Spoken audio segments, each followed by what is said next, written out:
Let's all respect the PSA that will read across the screen because here is one of my end of year sneaker lists. A little bit different than last year. I don't think I gave this last year.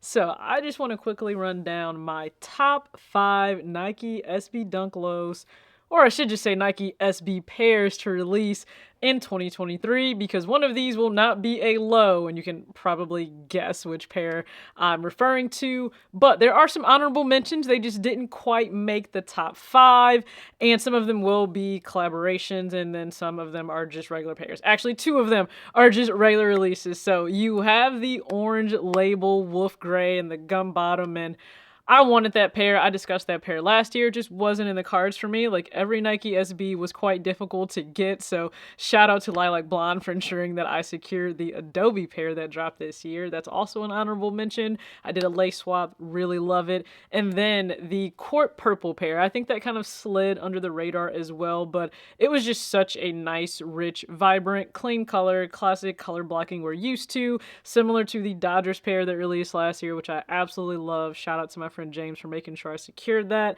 Not even a Dodgers fan, but you have to respect just the history of that team for the league, and then the colors are just, oh my goodness. All right, and then finally the April pair that receives an honorable mention from me as well. I love the color scheme of the shoe itself, but it just didn't quite make the top 5. Now, again, PSA, my top 5, it's subjective. It doesn't need to match or coordinate with yours. It's perfectly okay if it doesn't. I will sleep great at night. I hope you sleep well.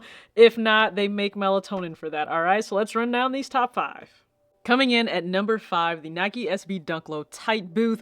Tightbooth being the Japanese skateboarding brand partnering with Nike SB. I love the inspiration of the metal tread grates that gives you the texture on the leather upper. You have that bright Tightbooth going down the side of the tongue. Not to mention the detailing on the tongue, the 3M dots that cover the entire puffy tongue that we know and love on the Nike SB. I know that this flew under the radar, but certainly number 5 for me.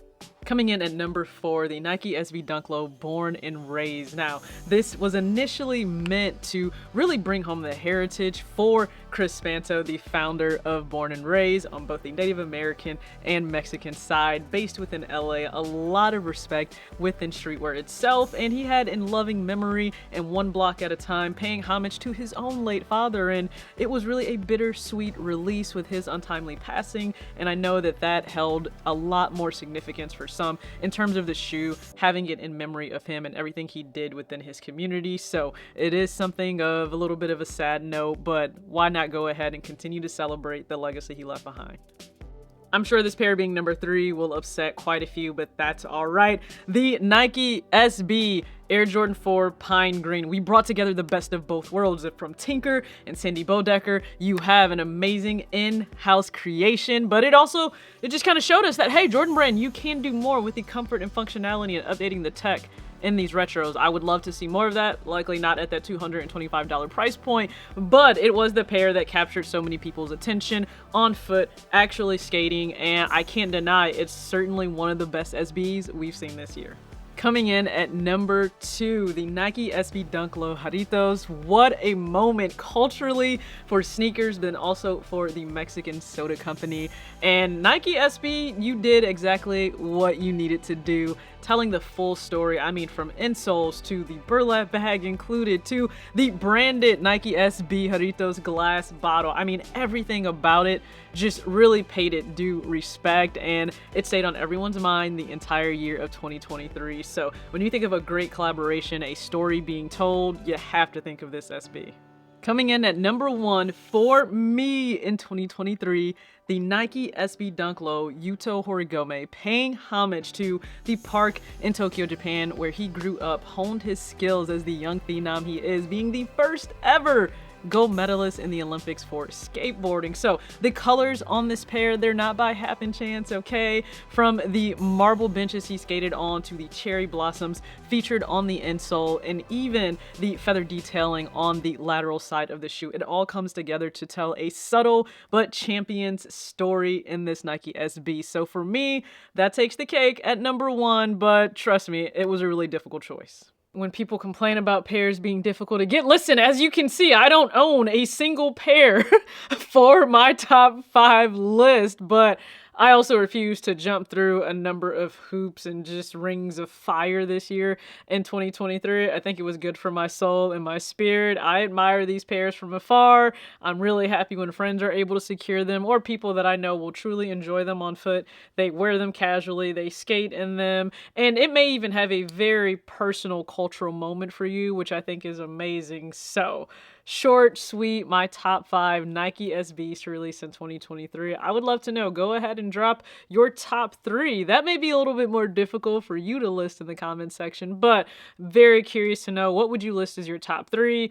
The Powerpuff, when I tell you absolutely positively none of those appeal to me, they just didn't, like, at all. And I was a fan of the show growing up. Just none of those appeal to me. I know there's the video going around of skate shops making people destroy their boxes. Am I a fan of that personally? I'm not, because I also stated, I believe, online when stores were destroying the Kobe 6 Reverse Grinch box, I hated that for consumers because it was a really nice box. It was textured, it was scaled, they gave us something extra for the box, and that's part of the full experience. I understand they're trying to combat resale, but that's not necessarily the way I would go about it if a store owner, and I would say to consumers, just do your best not to frequent those locations if you know that you want to keep the box as part of the entire experience and purchase for yourself. I think you are owed that, whether you plan to keep it or resell it.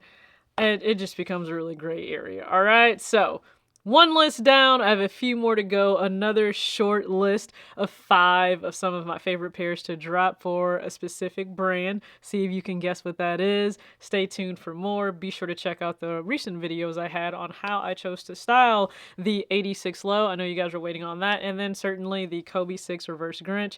As always, act your age, not your shoe size. Peace.